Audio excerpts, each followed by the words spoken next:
What we are going to study now is to tame this mind. That's what we were singing just now. Lord, help me to find rest in you, especially when there's a storm in our life, especially when there's a problem and the problem seems like an ocean roaring or like a thunder and lightning. Our minds begin to pick up knowledge which are extremely negative, and there we get into doubts, we get into fear, we get into worry, we get into anxiety, and we fail to put our trust in God. So every time a person is worried, in other words, the person is saying, I'm like an atheist who does not believe in God. Praise God. In other words, that person is saying, Lord, I do not trust you. And one of the most powerful tool of the devil is to get a person into doubt. And the devil always uses our five senses to get entry to our mind. Hallelujah. Yeah, just put that, brother Ashton, Taming the Mind.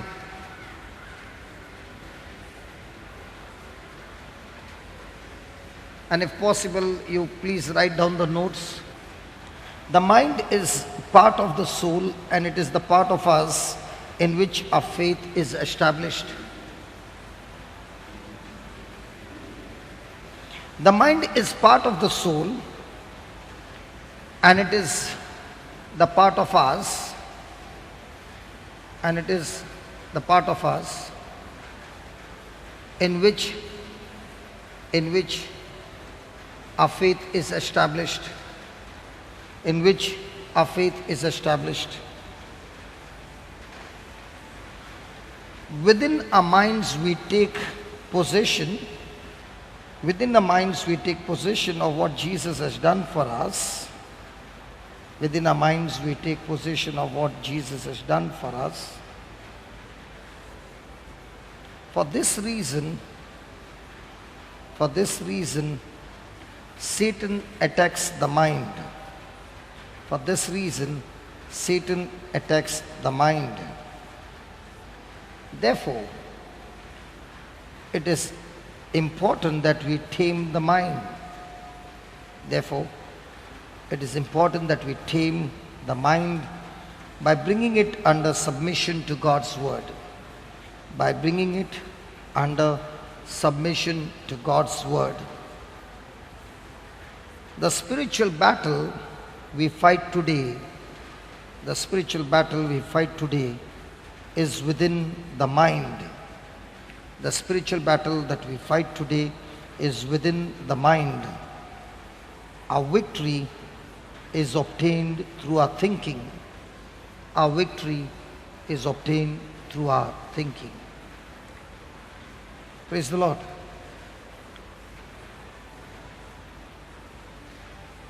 Hallelujah. Are you finished? See, man has got three parts according to 1 Thessalonians 5:23. He has got a spirit, he's got a soul, and he has got a body. The spirit is the real person he is. And this spirit has a soul which has three parts. It can think, it can feel, and it can choose. Now in this soul, there are your connection of five senses. In your soul is your emotions. In your soul is your will. In your soul is your desire. Now all these things are in the soul. Now, the soul is the one who takes the decision. Now when we were born with a corrupted spirit. A corrupted spirit because when Adam disobeyed God, sin came into him and his spirit got corrupted, and therefore every child that is born with a corrupted spirit. And because of that corrupted spirit, the corrupted spirit teaches the soul to be corrupted. And that's why right from childhood we have a selfish nature.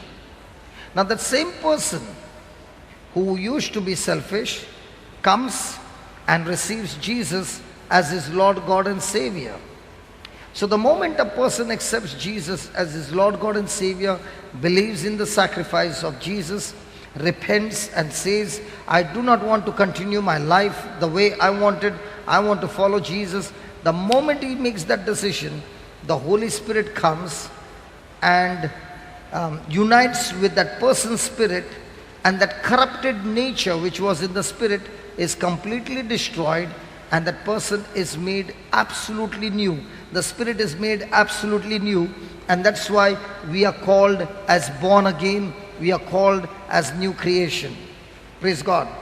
So the old selfish nature in the spirit is destroyed, and there is a new nature of God in each one's spirit. Then the question comes, if this is true, then how come I still do blunders? How come I still go and do wrong things?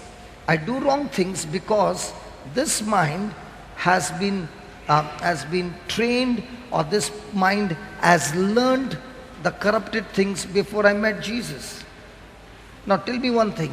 If you knew Tamil before you met the Lord, after you meet the Lord, will you forget Tamil? No, because what you have learnt is in your mind. Now please understand, this mind is the one who has the power to take decision, and this body moves in that direction. So the whole battle in our life is only one thing. Satan wants to have control over this mind, and on the other side, you and I are willing to say to Jesus, I want you to have control over this mind. Praise the Lord. Let me give you an example. Did David say that the Lord is my shepherd? So, is the Lord my shepherd? Does he become the shepherd of my life because I'm born again? Come on. Yes or no? No. No, he doesn't become the shepherd of my life just because I'm born again. Please understand, Jesus does not become shepherd by default. Jesus can become the shepherd of my life if only I give him control. Let me give you an example. Here are all the sheep, and I'm the shepherd. Now all these sheep are following me, but one sheep is going to the other side. Is this sheep following my instruction? This sheep is running everywhere. Praise God. The shepherd catches, brings that sheep again into the fold. The sheep runs again. Now has this sheep given control to the shepherd? No, it's wandering. In the same way, our mind is all the time wandering. My mind does not want to obey the word of God. So when my mind is not obeying the word of God, have I given Jesus the control over my life? No. So is Jesus the shepherd of my life, or am I the shepherd of my own life? When I'm going in all directions. So in a Christian life, how many people do you think Jesus is the shepherd? We were all born Christians, right? When we were born Christians, did we follow Jesus' instruction, or did we follow our own instruction?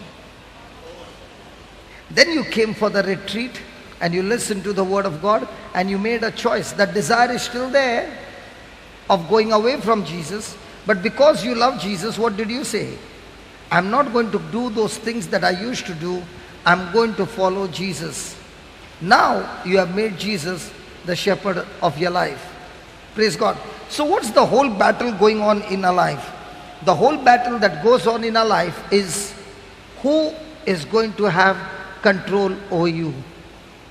On one side, Satan is going to talk to you with worries. Has anybody ever got worried? So when a person is getting worried, that person is talking to nobody. But there is a commentator who is giving you running commentary of situations that are going on in your life and goes on speaking, and you're keeping your mouth shut, but you're listening to the running commentary of the devil. And the more and more you keep your mouth shut and the more and more he speaks, your emotions are triggered, your feelings are triggered, everything in you is negative. Now your decisions are negative, your actions are negative. Now who has got control over your life? The devil. Because the devil knows, if I can get the mind under control, then this whole body is going to move in that direction. So our whole body, all our actions, all our words, everything in our life operates based on my thinking. Praise God. So who is my greatest enemy? My greatest enemy is my thoughts. So every time I went into a disaster, it was because of those thoughts. And when those thoughts came, and if I did not captivate those thoughts, then those thoughts had a hold on me, and they made me move in a direction which I knew which was wrong, but yet I went in that direction. Example, a person has been delivered from alcohol. He's living a clean life, beautiful life. The Lord has touched him, everything is going on fine. And he goes and sits with his friend. And his friend begins to talk, and then he says, come, let's go for a drink. Come on, let's go for a drink. And he says, no. He says, come on, yeah. No. Just one lick, just a small one. As soon as those words are being exchanged, he says, no, no, no. And then that no is no more strong. Now he says, okay. Have you noticed? Hello. Now that person made that decision that I will go and take a small one. Does it stop at that small?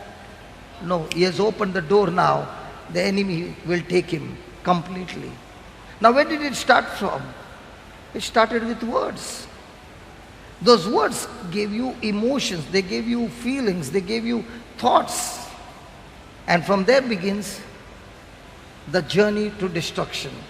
And that's why our mind is a part of our soul. Now, how many of you want to be always healthy? Good. How many of you want always good things to happen in your life? Good.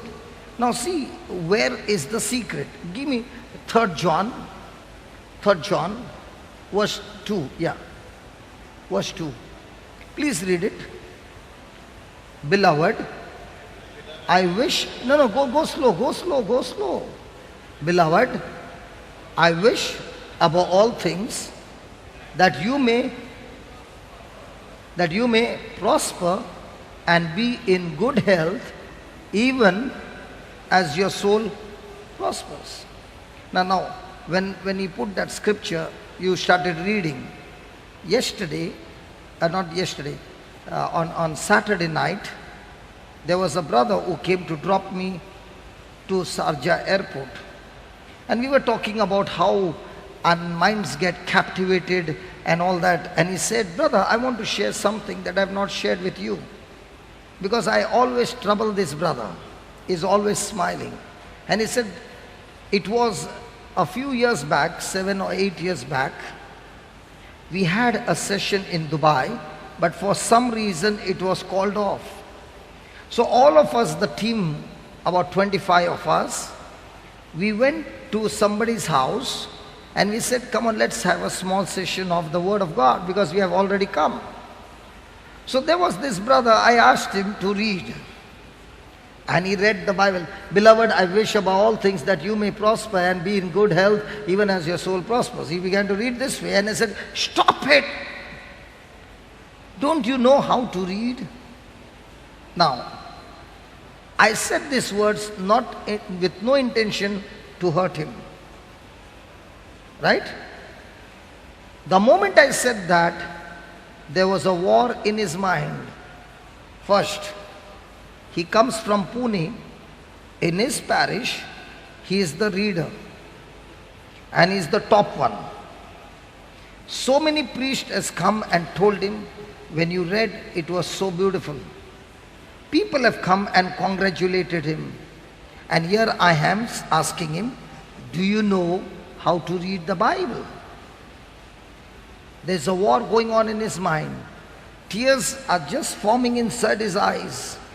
And with all the others watching him, he wants to give me back and talk to me. And he wants to leave that place and go away. And on the other side, he hears the voice of the Good Shepherd saying, this man did not mean to insult you, but this man wants to teach you. And when he wants to teach you, it's always going to be uncomfortable because you have learned one way, he is going to teach you the other way. So don't get annoyed. And that battle went on, he said, for 20 minutes.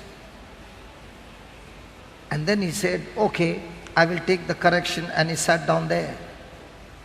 Years later on, 8 years later on, this Saturday he said to me, he said, brother, thank God that I took that correction, because if that day I would have gone out of there, I would have read the Bible the way I was reading and I was thinking it's right. But when you said, brother, when you read the Bible, take each word and get the juice out of it, and only when you get the juice out of it, you will have life. So I began to study that, and today he runs a Bible class, and he is also telling his students, what are you reading? Are you understanding? Hallelujah. So what I'm trying to say is, for small things, might be somebody is correcting you, but those words can trigger you and say, he's insulting me. Right? And that person will never show up. So every moment Satan is going to use the right words, but talk to the person and cause misunderstanding so that that person will leave that place. Now what if he had to leave that place? He said, if I had to leave that place, my life would have surely been miserable. I wouldn't have come for any of those classes. I would have lived my life the way I am, and I would have had no truths in my life. My life would be miserable. So I asked him, should I share this testimony? He said, please go and share this testimony, because this is so important. Praise God. And now every Bible class in Dubai, this brother is troubled by me always. And I used to always trouble him, okay, because he is on the projector. Praise God. And he will laugh. Even the people will trouble him. But then he said, do you know, that incident has made me immune now. You can trouble me. I will take the same word and turn it into joy. But on that day, I was about to take the same word and turn it into pain. Now, if he had to be hurt, was his soul prospering or was his soul sick? That soul is your mind. If your mind is sick, when will your mind be prospering? Your mind is prospering when your mind is in agreement to God's word. Your mind is full of love. Your mind is full of forgiveness. Your mind is full of reaching out. Your mind is full of servanthood. Your soul is prospering. And when your soul is prospering, he says, you will be in good health. Have you ever seen some people, they are very, very sensitive. Even for a small thing, they can start crying. Such people who are sensitive, their soul is not prospering, and therefore you will see they are full of different kinds of sicknesses like ulcers, like headache and body ache and joint pain and all these pain. You know why? Because when your mind is sick, you cannot be in good health. When your mind is sick, your decisions will never be godly decisions, it will be ungodly decision. Now supposing he had not to take it as a correction, do you think he would have been where he is now? Never. Praise God. Brother Rohit, when you came with me to Uganda, believe me, I purposely took you there. Because I know when I go on this journey, there's going to be a lot of pressure on your mind. First of all, you come from a place called Dubai, where everything is glittering. And I take you directly from Dubai to a wilderness, where first of all, there's no light. Praise God. There's no water. Traveling.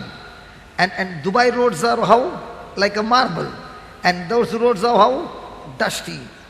That's why I told your dad, if I can take him to Uganda and he goes through this test, and in the midst of this test, if your soul is prospering, brother, your future is going to be very great.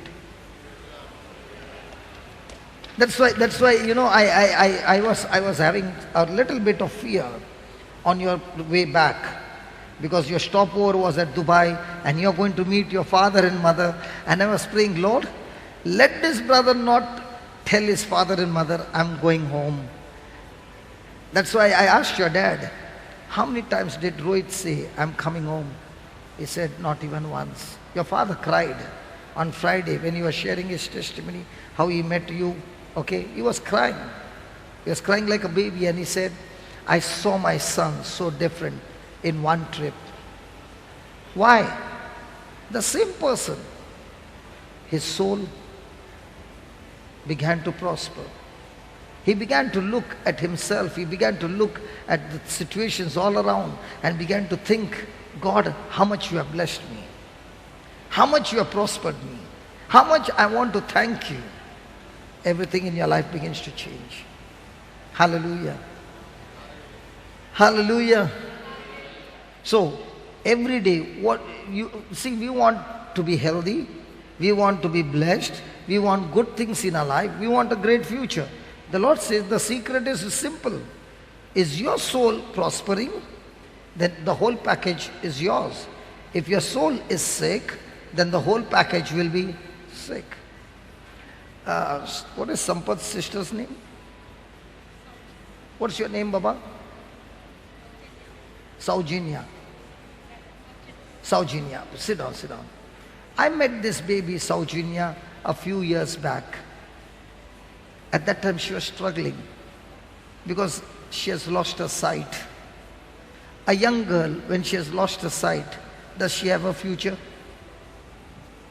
Come on, talk to me. No future. She began to seek God. She began to seek God.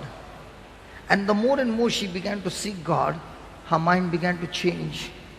She began to say to God, God, from now on my life is for you. Praise God. Hallelujah. And she began to study the word of God. Do you know what she's doing now? She sings in the retreat house. She gives retreats to thousands of people, preaching the word of God, where she can't even read the Bible clearly. She finds it difficult, but yet she's studying the word and giving life to so many. I salute you, baby. Now, if she had to look at herself of a weakness, she should have been in depression. She should have been cranky. She should have made everybody in the family miserable.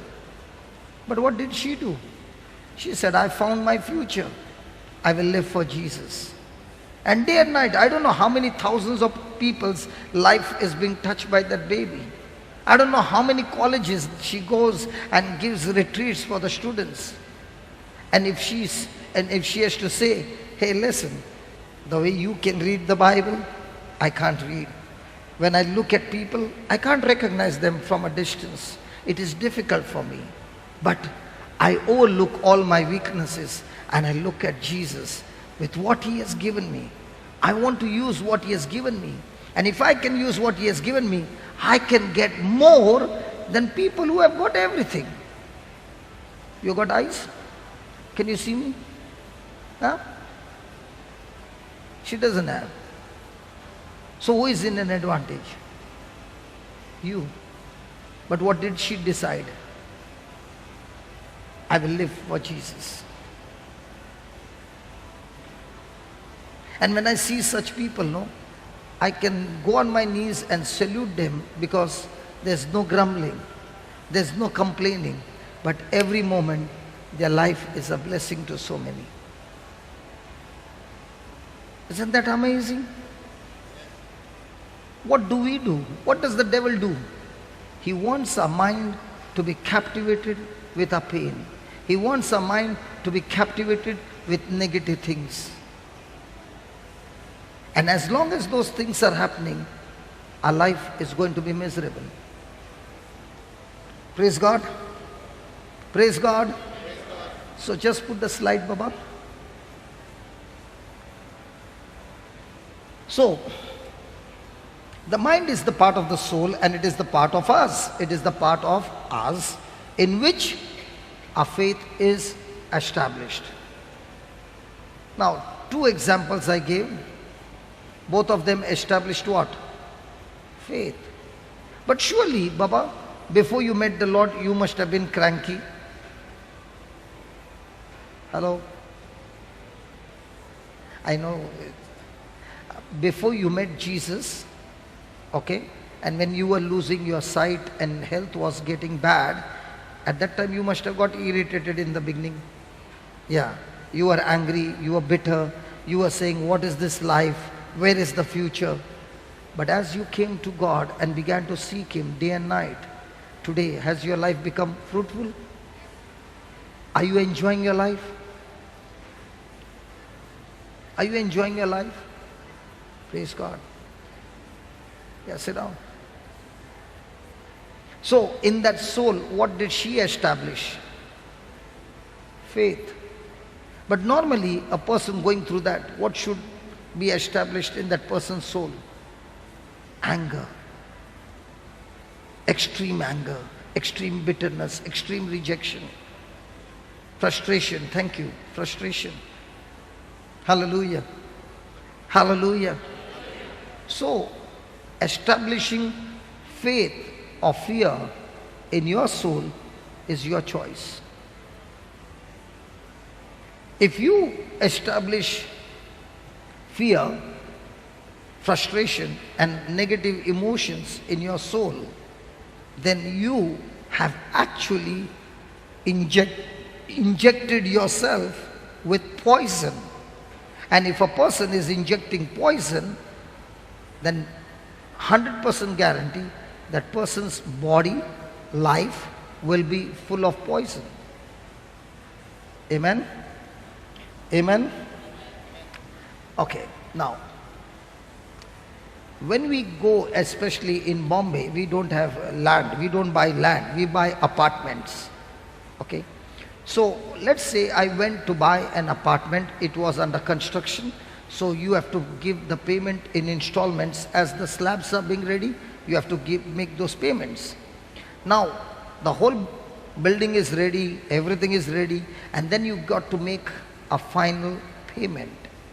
When you make the final payment, the documents go for registration and you take possession. You take possession of that place. Praise God. Hallelujah. In the same way, our mind,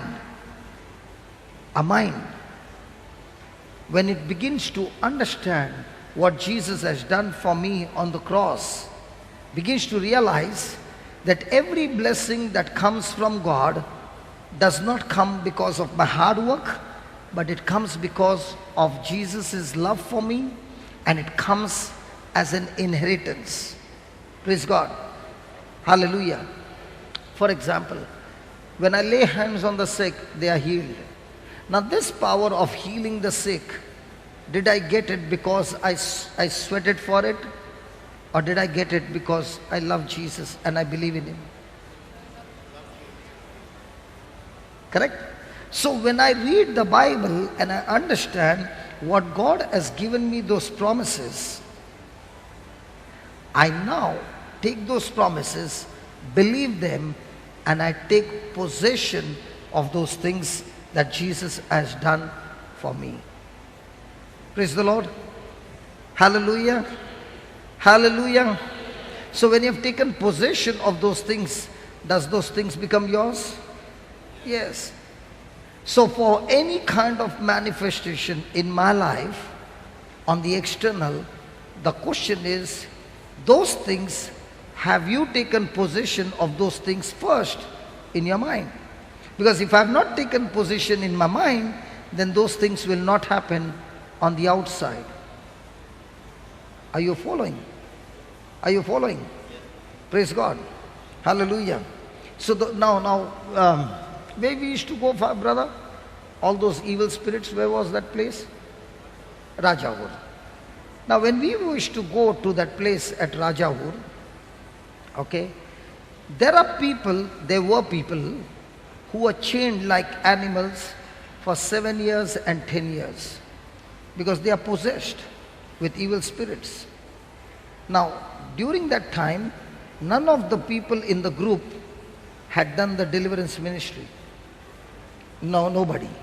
But all that they had heard was, be extremely careful, that spirit might afflict you.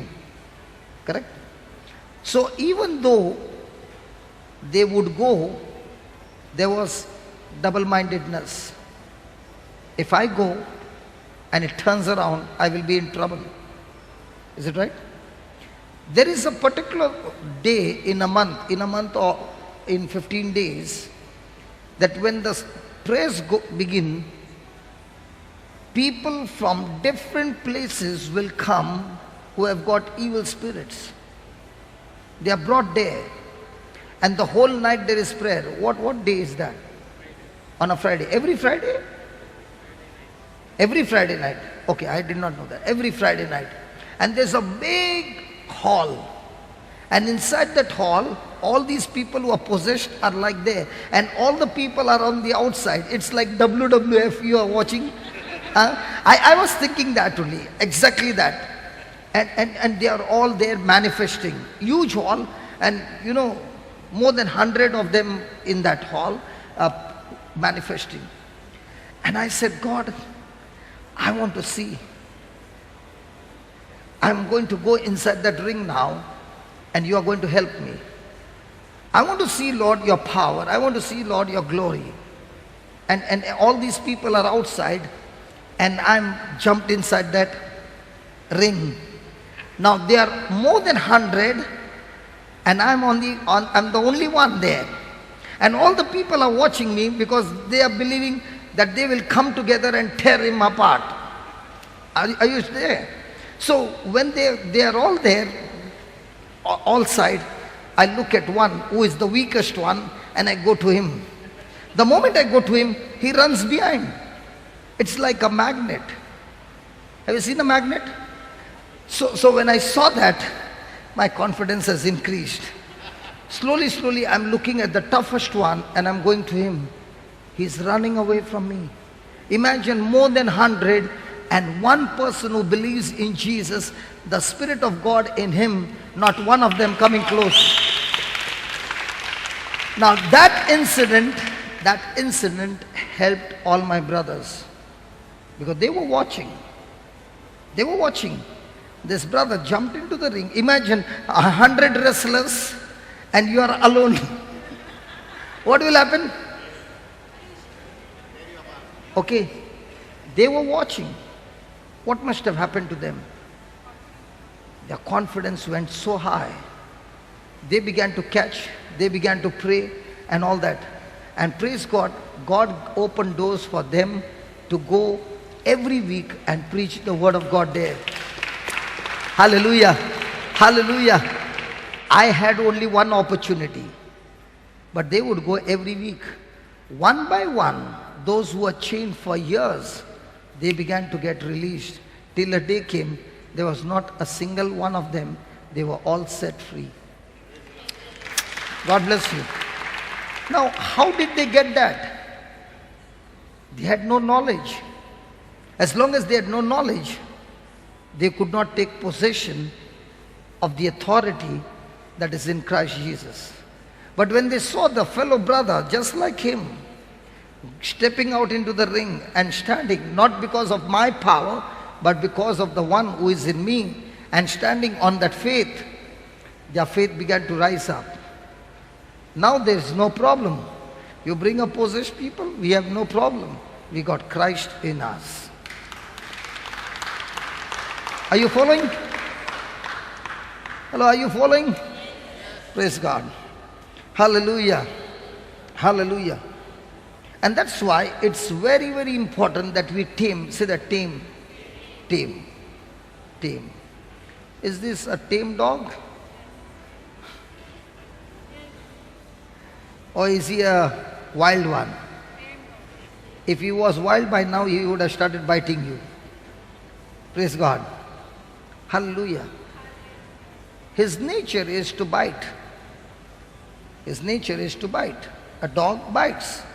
But because it's tamed, it is told you are not supposed to bite.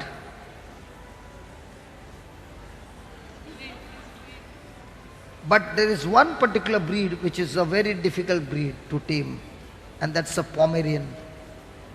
A Pomeranian dog has got a history. It will always bite its master. You had a Pomeranian? Never bit? In anger? So you all are not doing masti. We play with a dog. Their dogs must be sitting outside. We play, we fight, we play with the pillow and all. And that time it goes crazy, it will bite, but not intention of bite, but it will bite. Praise God. So is your mind tamed? You begin to tame your mind not to do those things. For example, Colin had a dog, Labrador, okay, and the name was Shepherd, Shep. I used to call him a Christian dog. You know why? When we would leave from here, by the time we would reach home at 1 o'clock, and in Brother Aldred's house there are 3 strong soldiers, you know, no? 3 children, 3 sons. Those 3 sons and 1 daughter, Chrisen, 4 of them would be playing. You will go home and tell or what? They will be going home and playing with this dog, that by the time it is midnight, the dog is like this, tired. So when we would come, he would be very tired at 1 o'clock, and I would say, Shep, come here. Just one line, Shep, come here. He would come. Sit down here. He would sit down. Lie down, lie down. Then I would say, come, let's take a round. When I would say, he would be walking to touching my thigh. Only when I say go, he will go finish his work, come back, and he will come back home. So I asked Colin, who is the trainer? He said, in Bombay. I said, can I meet this trainer? He said, why? You got any dog to train? I said, no, I want that trainer to train me. Because I'm not that obedient like this dog is obedient.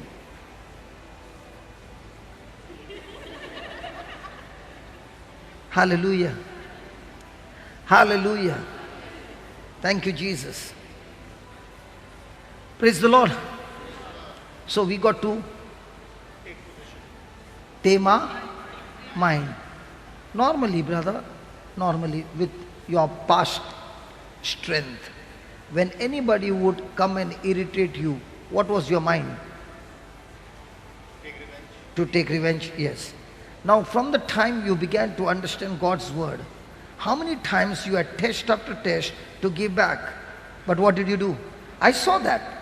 I saw that. Now what did you do? You tamed your mind. The person who could not keep his mouth shut gave back. Now you're saying, praise the Lord. Isn't it true? Now, from the time you began to tame your mind, has things changed? Praise God. So, our mind was trained in this world to live the worldly way, to give back. Now you got to tame your mind. Go ahead and slap me. I'm ready to take the slap and give you my cheek, the other side. How did you get this? Because Jesus said. Now, do we have to ask the Holy Spirit to help you? Yes.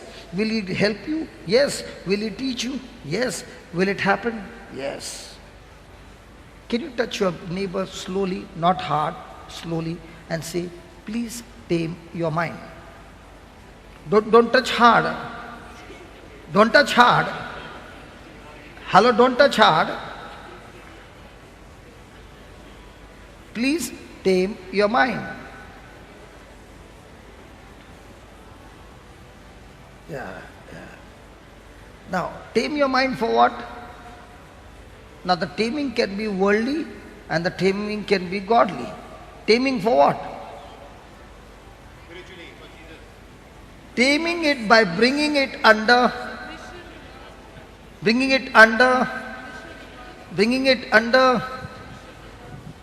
say that submission. Okay, okay. Have you seen a horse? Does it have a lot of strength? A horse?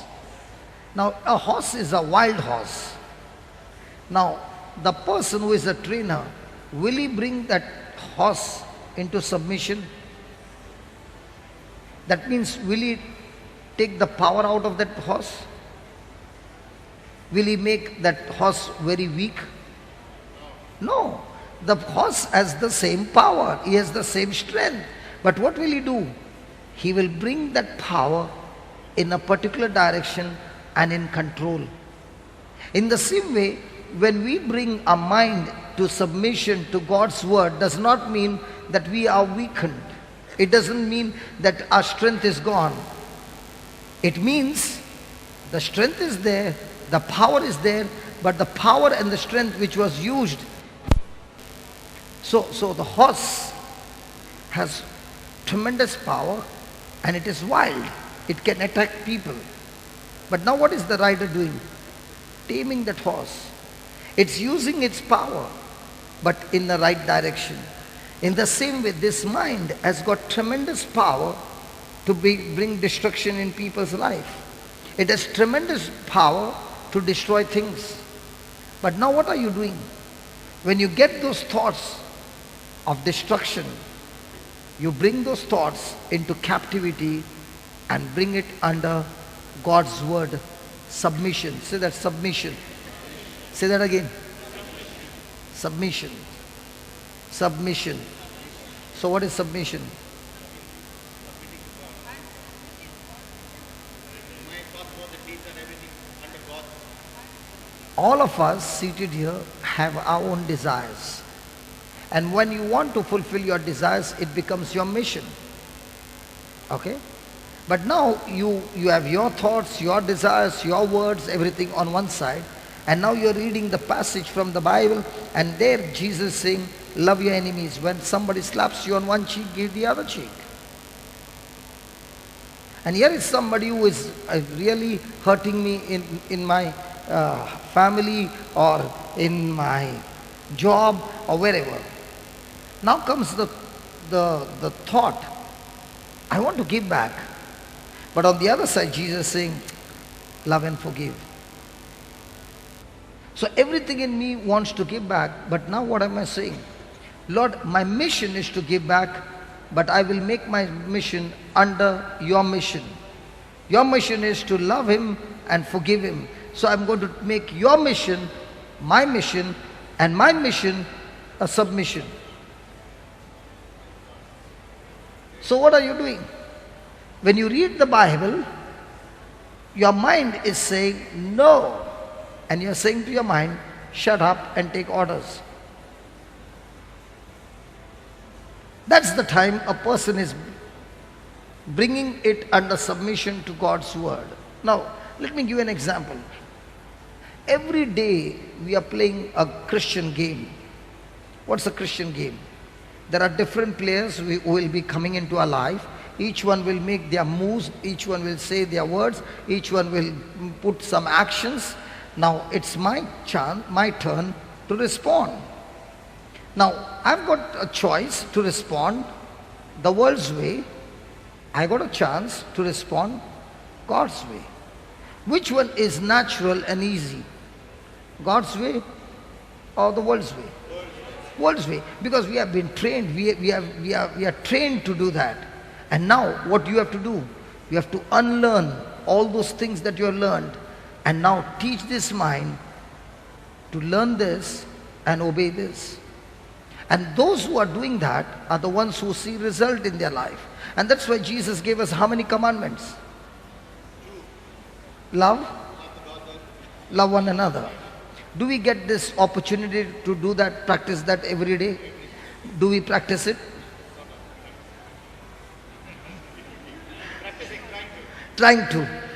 All these years, brother, you were a very, very important person in the church, having so many offices, having so many positions. But question, having so many positions in the church during those times, did you have love? When somebody, no, I'm not saying when he loves you, you would love him. No, but he hates you now.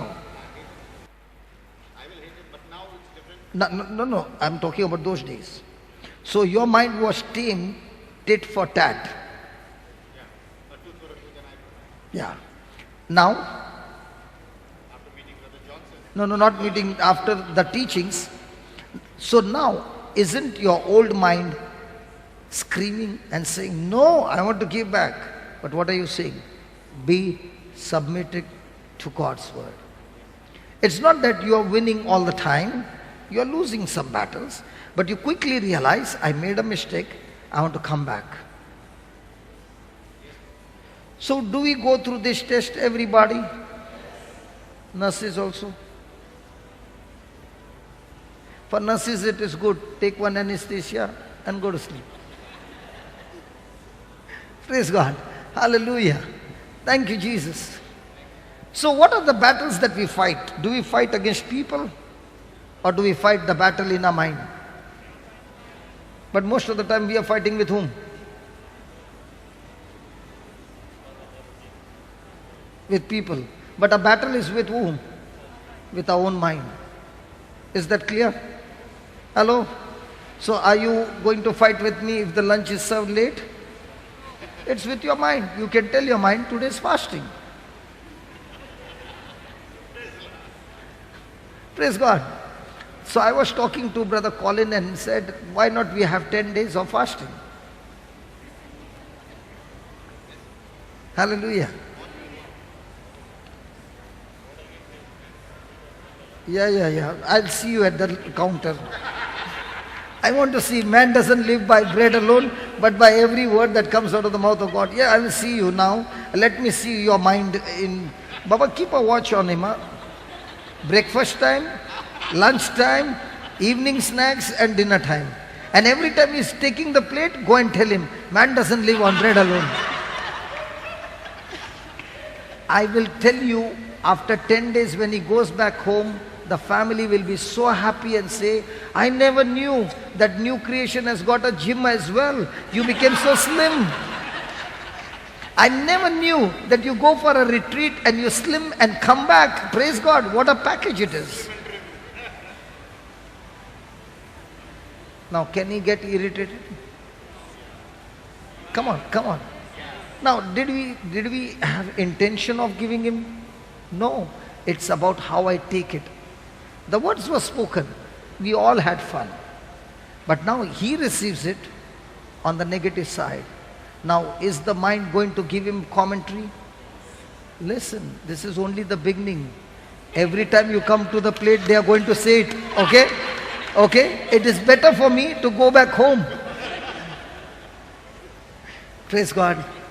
Are we learning something practical in our everyday life? Praise God. So, the spiritual battle we fight today is within the mind. Our victory is obtained. Our victory is obtained. Our victory is obtained.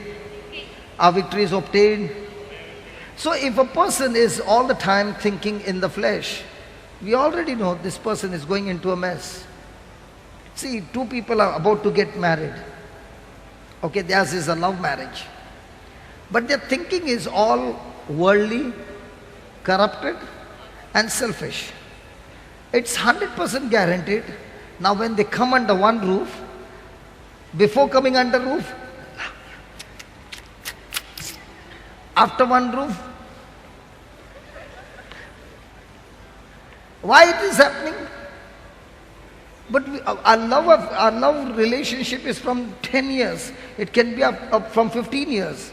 But if your thinking is contradicting to God's word, that relationship can never ever be good. Amen. Hallelujah. Thank you, Jesus. Thank you, Jesus. Praise God. I want to say something. Can I talk on this relationship a little?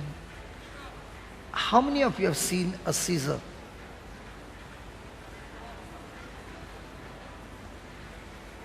How many of you have seen a Caesar? Now, in a Caesar, are there two blades? Come on. Now, let's say one blade says, I don't need you. Can that blade be any useful now? Praise God.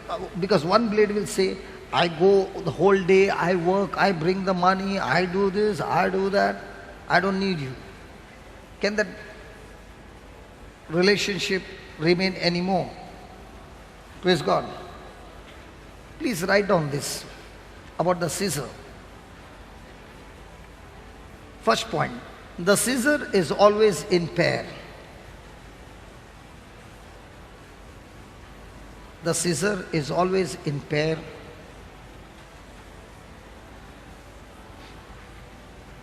And that's where it is, and that's where it's useful. And that's where its usefulness is. And that's where its usefulness is.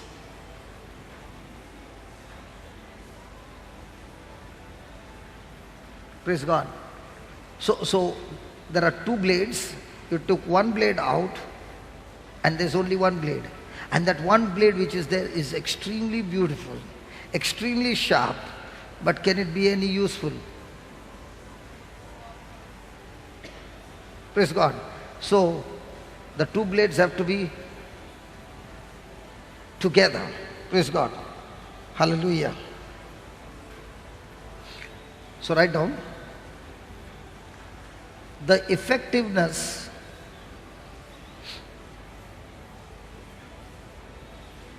of every marriage,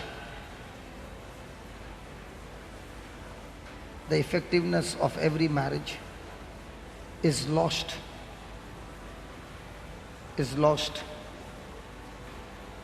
when couples are not together.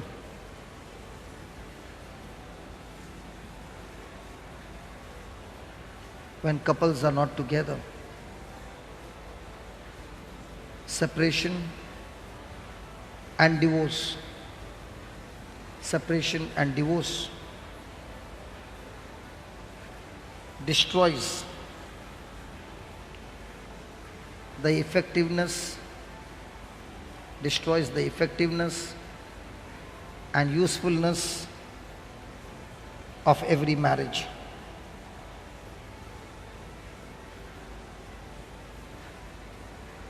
Effectiveness and usefulness of every marriage. United we stand. We know that. Write down, write down. United we stand.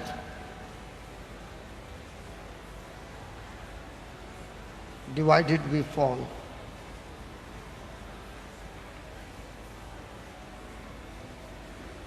Separation is not only when you separate. Separation is not only when you separate. Separation is not only when you separate physically. Separation is not only when you separate physically and you are no longer living together, and you are no longer living together,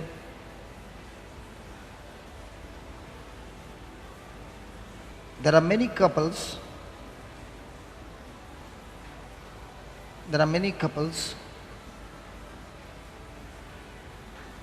who are together under the same roof,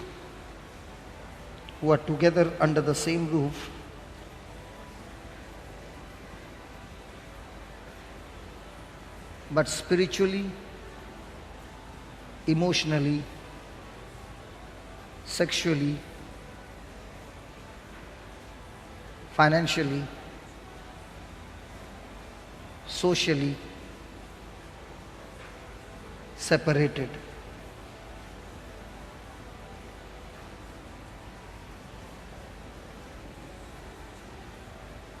Separated. Praise the Lord. So can a blade live by itself? Or it requires both together?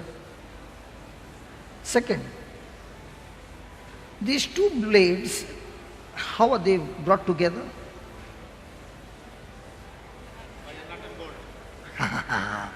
By a nut and bolt. And that nut and bolt is Jesus. Hallelujah. Two blades, even though they are together, but there is no nut and bolt. Actually, it's not nut and bolt, brother. It's a rivet. It's a rivet.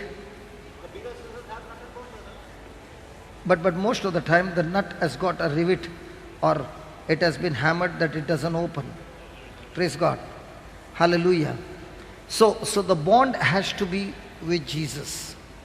So any couple where Jesus is not the center of their life, then there is always a crisis. I remember when I used to come to Goa, there was some youth who used to come from Bangalore. Okay? And among the youth, they fell in love with one another. And they would come for the retreat and get into the Word of God, and then they got married. Now they married about 6 or 7 years back. Okay? So when I meet them, I ask them, hey, many of them are abroad, and I ask them, life over there is so different from here. Okay? So how is your relationship with your spouse? So both will say, thank God that we received the Word of God first. Our lives got touched by the Word of God.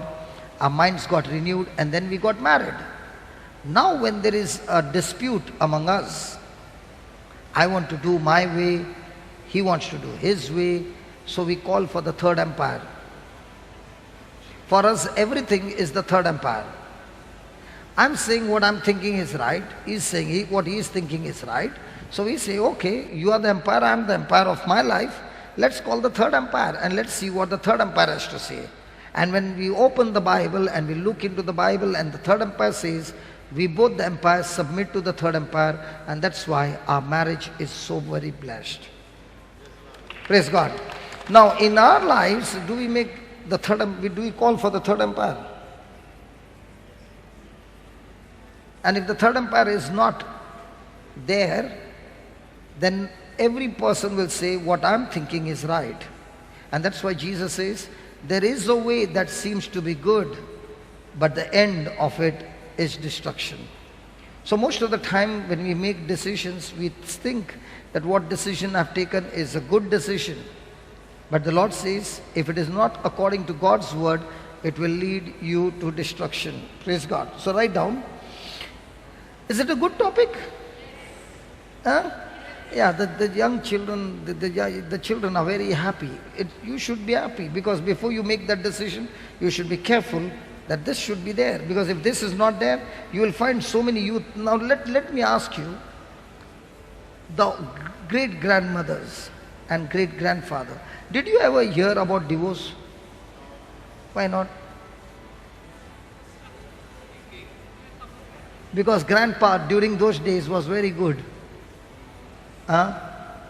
He never drank, he never abused, he never beat up, he never gambled. He did all that. But in spite of all that, their mind was set. They would have praise together. You remember? The family would pray together. So even they would dispute. When a family prays together, there is always reconciliation. Praise God. Hallelujah. The mind was set of the lady. No matter what happens, I will stick over here, I will stay over here, I will sacrifice my life, but I will see to it that my united life with my spouse will bring blessing on my children. Praise God. But now, the world is teaching us what? Every day the world is teaching us how to be extreme selfish. The Bible teaches you how to be extreme selfless. The world teaches you extreme selfish. Because when a person is selfish, that's when the problem comes. Have you ever heard a person saying, I want to divorce you? What's the meaning? I am selfish and I want you to fulfill my desire. If you can't fulfill my desire, I don't need you. In other words, when a person is selfless, he is saying, I'm willing to die for you. When a person is selfish, he is saying, you got to die for me. That's why Jesus is selfless. He died for us. We are selfish. We want everybody to die for us. Praise God. So write down. The togetherness of scissors. Mama, you're not writing? You don't have a book? Can somebody give her a book, please? Anthony, no, we got a book. You came all the way from US for this retreat and you're sitting there and not writing. It's so strange for me. Again and again asking and confirming the dates. And after flying from there, you are sitting there not writing.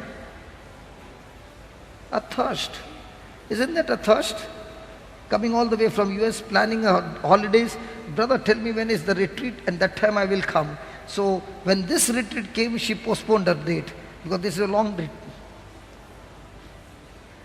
Hallelujah. Thank you, Mama. The togetherness of scissors is not automatic. Is not automatic.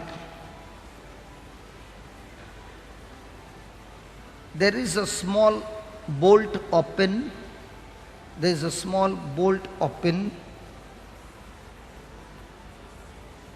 that fixed the scissors. That fixed the scissors together in the middle.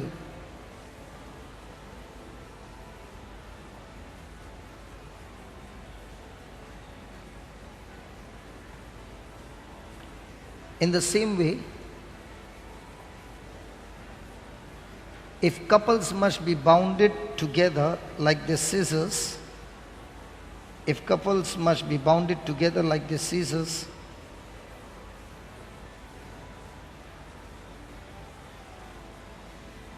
there must be bolts that are fixed. There must be bolts that must be fixed, riveted them together.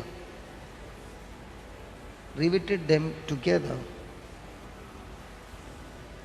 That will make them inseparable. That will make them inseparable.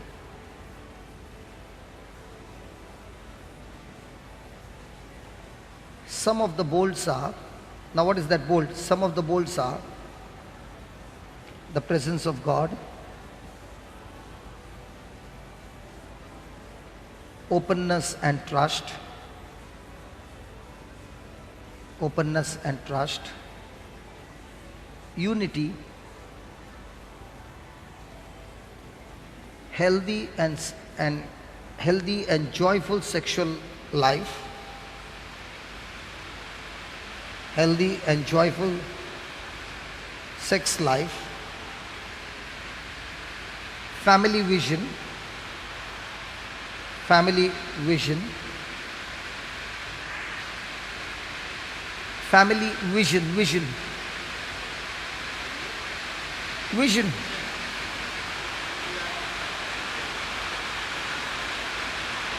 good family finance, good family finance,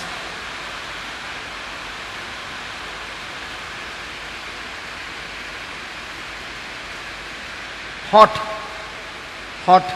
family altar, I'll explain, hot family altar,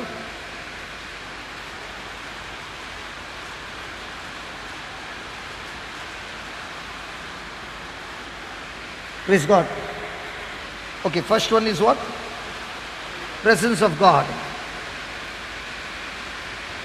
So there's an atmosphere of God's presence. How? Having good praise and worship, study of the word together, praying together, sharing their testimonies together, sharing their experience together. Praise the Lord. Hallelujah. Example. Brother Edwin, your daughter Angel every year would fall sick and land up in the hospital. Agreed? You used to pray, but you did not know how to pray. Agreed? Then you and your wife began to understand the Word of God. This year means when you studied the Word of God, it was time for your baby to fall sick because it happened on every birthday. Correct? And she would land up in the hospital. She could not eat the cake. She had so much of allergy of different things. Now what did you two do? You all studied the Word, began to repeat it among yourselves, and the baby who was sitting at the side, listening to you, learnt it by herself, by heart. Correct? Now, when this happened between you two, the baby also got it. After that, there is no sickness in the life. Every year, the baby used to land up in the hospital on a birthday. Because if she eats the cake, ice cream and some other food, she would land up in the hospital. Now, how did all these things stop? When they began to get into God's presence, create an atmosphere of God's presence in their house, everything in their life began to change. Praise God. Openness and trust, what you wrote. Sometimes some people, if there is anything, they will keep it inside but never speak. How will the other person know? If there is no trust, again, there will always be doubts. There will be always a suspicion, and it will break the relationship. Praise God. Unity, always made for one another. Family finance, a good sex life, hot family altar, hot. Now, is it possible that there can be an altar that is already covered with spider webs? Possible? That altar is very beautiful, spend lots and lots of money, but you never go to that altar. It's a cold altar. A hot altar is where you are offering praise all the time. So the question is, do you got a hot altar or a cold altar? That's why Jesus said, either you be hot or cold. What is cold? No time for him. What is hot? All the time in passion. But he said, don't be hot and cold. He said, either be hot or be cold. But if you're hot and cold, I will spit you out of my mouth. So our altars are hot or cold? Hot, good. And if it is hot, then it is a bolt that will keep the scissors together. Praise God. 3. The scissors is useless. The scissors is useless unless, complete the following, unless somebody holds it. Unless somebody holds it. Have you ever seen any scissor that you brought it from the market and you keep it there and you keep the paper at the side and you tell the scissor, cut it? It's useless. It's useless by itself. But when it is in somebody's hand and who has got a good talent, that scissor can do wonders. Praise God. In the same way, couples can't be effective. Couples can't be effective except they allow. Couples can't be effective except they allow God to hold them. Except they allow God to hold them and use them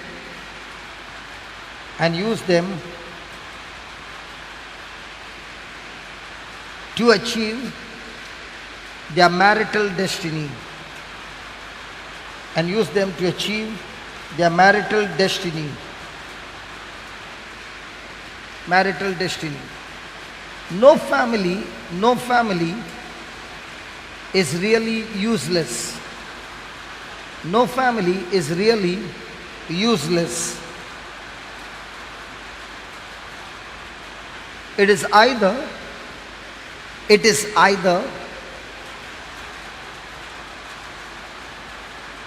you are positively useful.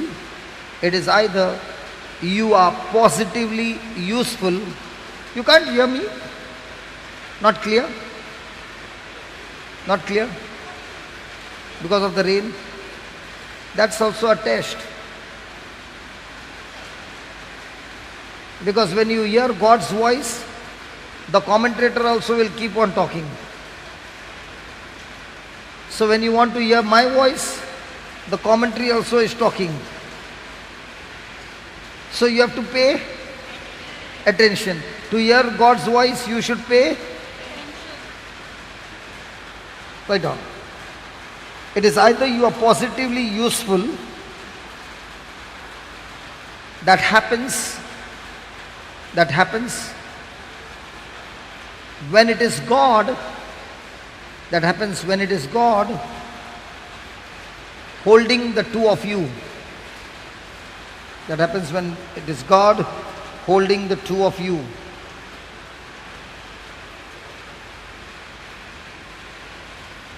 You will be negatively useful. You will be negatively useful. You will be negatively useful when the devil is holding the two of you.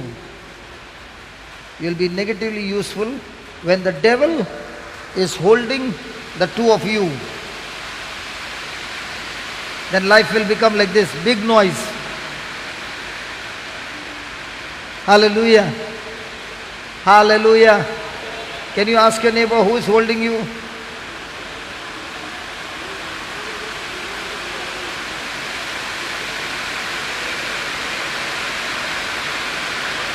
See? When the devil is holding, full noise at home. Hallelujah. Hallelujah. Thank you, Jesus. Thank you, Jesus. Thank you, Jesus. Thank you, Jesus. Thank you, Jesus. Thank you, Jesus. Thank you, Jesus. Thank you, Jesus. Thank you, Jesus. Thank you, Jesus. Thank you, Jesus. Thank you, Jesus. Thank you, Jesus. Thank you, Jesus. Thank you, Jesus. Thank you, Jesus. Thank you, Lord. Isn't that wonderful? Hello? Yeah, write down. The devil can hold the two of you. The devil can hold the two of you.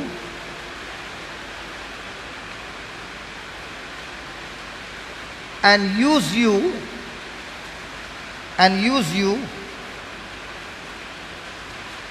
to destroy each other, and use you to destroy each other,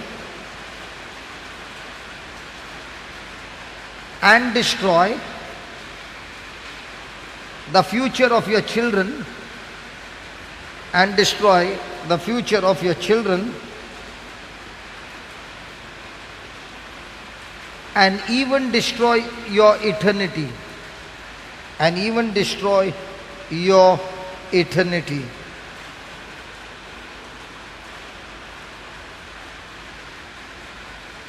What more do you know about the Caesar?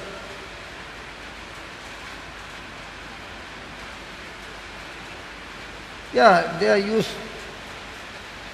What else? Sharp. Both the blades have a sharp and a dull side. Is it right? Both the blades have one side sharp, one side dull. In the same way, we have one side strength and the other side weaknesses. Hello? But let's say the Caesar is saying, I don't want your sharp side. and all the time pointing finger to the weak side. So you take that blade, turn it the other way, one side sharp, the other side blunt. Now will it be useful? But most of the time, the couples will point to one another's what? Sharpness or weakness? Criticize each other of what? Now will it be effective? Will it be useful? Okay, write down. Each pair of the scissors has a sharp and a dull part.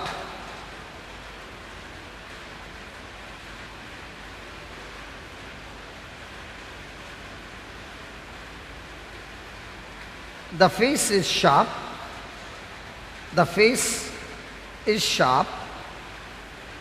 While the back is dull.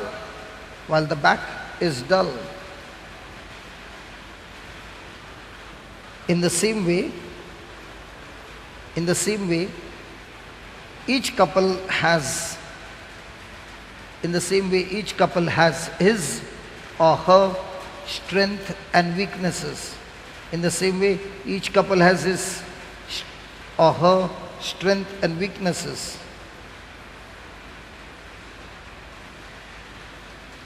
Your spouse is not empty.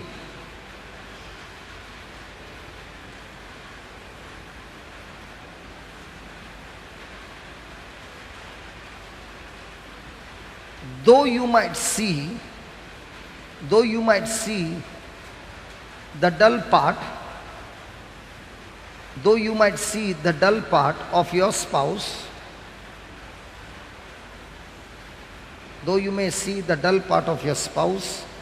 but if you want your marriage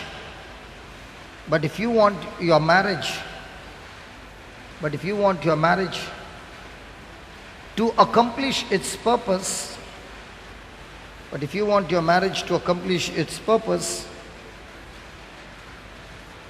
you must recognize the sharp part.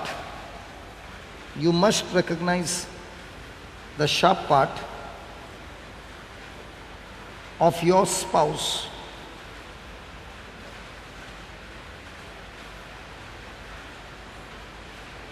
You also must display your sharp part. That is your strength.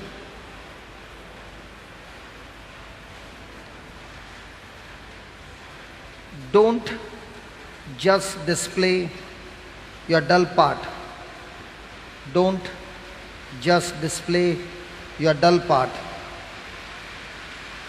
That destroys marriage.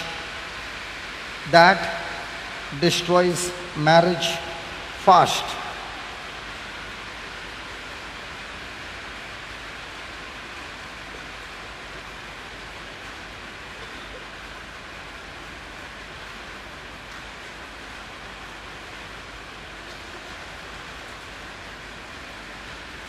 Praise God. What's next? Scissors. The sharp part, quality. Pointed at the end. Okay. Praise God. Now, what if the one blade says, this is my car, this is mine, this is mine, this is mine. If the person is possessive about all that is mine, can they work together? Hello? In that relationship, that person is saying, this is mine, this is mine, this is mine, don't touch it, this is mine. Can they both work together? No. But when they are synchronized together, each one bringing his best and making it ours, now can they live together? Can they work together? Can they perform better? So is synchronizing very important. Listen, let's say she is working, her spouse is also working, and I, a cousin, came to Goa and I'm staying. She will say, that's your cousin. I'm not going to spend money on him. Your cousin, you use your bank balance. I'm not going to use my balance. Will there be a dispute? So whenever there is mine, it will always cause disunity. Where it is always ours, it will always cause synchronizing, unity and love. Praise the Lord. Write down. Synchronizing in working. Synchronize in working.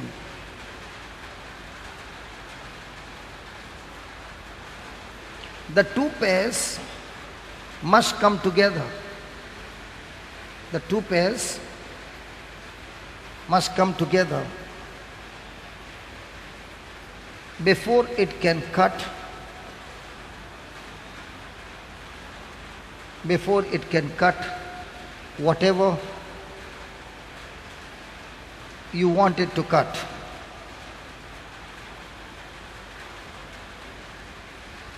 Each pair will bring its sharpness. Each pair will bring its sharpness and join it with the sharpness of the other. And join it with the sharpness of the other. Sharpness of the other pair. Cutting will be done smoothly and easily. Cutting will be done smoothly and easily.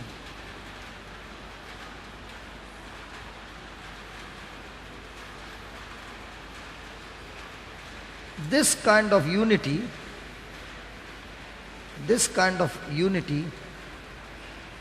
is the energy of the family.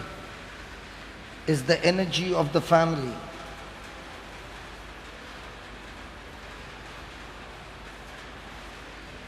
All these, my money,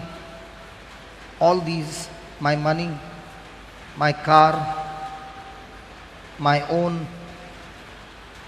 my thing, me, mine. These are the syndromes.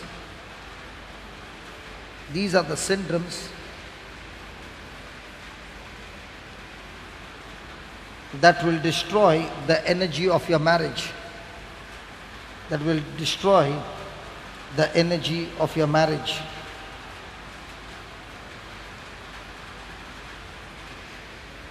Synchronize your resources. Synchronize your resources, money, connections, visions, as couples,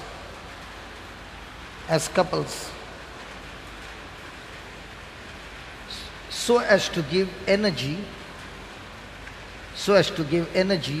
to your marriage. So as to give energy to your marriage, to advance it to the next level. To advance it to the next level.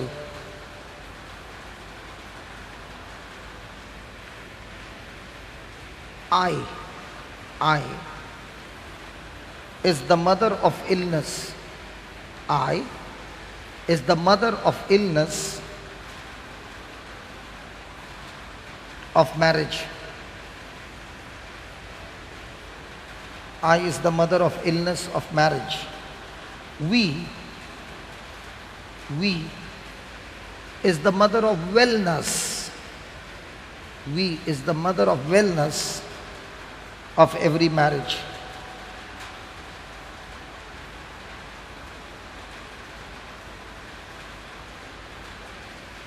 Praise the Lord. Hallelujah. So, is the scissor teaching us so many beautiful things? Hello? So those who are not married, and those who are married.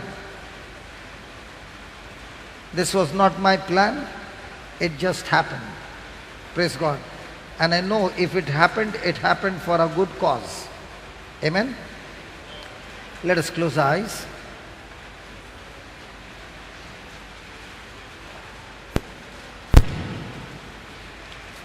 Close your eyes, please. We heard about the mind and how important it is when we have our mind focused on Jesus. And just now we saw how marriages can experience tremendous blessings of God if we, like scissors, taking the example of scissors, live a life.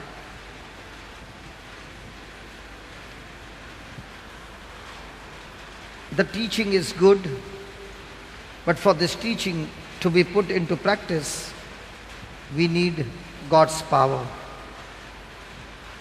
We need the Holy Spirit to strengthen us, empower us, to help us to be vigilant, that we do not get drifted away. So let us ask the Lord and tell Him that, Lord, I need you. I need you, Lord. Every moment of my life, I need you. Talk to the Lord and tell Him, Lord, you just explained to me about the scissor. There are so many times, Lord, I look at the other person's weakness. But Lord, from now on, I will look at the strength. I need you more in my life. Because from the time you have come into my life, Lord, things have changed. But things will change more if I'm willing to change more. Lord, nobody knows the things that I'm going through. You know it all. And I want to tell you, Lord, that I need you more and more in my relationships, in different areas of my life. I need you more than I've ever experienced before. I need you, Lord, more than the air I breathe, more than the song I sing, more than the next heartbeat, more than anything. Yes, Lord, as time goes by, I will be by your side, Lord, stuck to you, following your instructions. Because, Lord, if I go away from you, I will find myself going back to my old life. So I want to be with you. Let this be our prayer this morning, this afternoon. Lord, I need you. Thank you, Jesus. Thank you, Jesus. Thank you, Jesus. Yes, Lord, more than the air I breathe, more than the song I sing, more than the next heartbeat, I need you more. We all need you more than anything, Lord. Thank you for your word. And help us, O Lord, to meditate on all that you have taught us and reflect on it and live it. We thank you and we praise you. In Jesus' name, amen.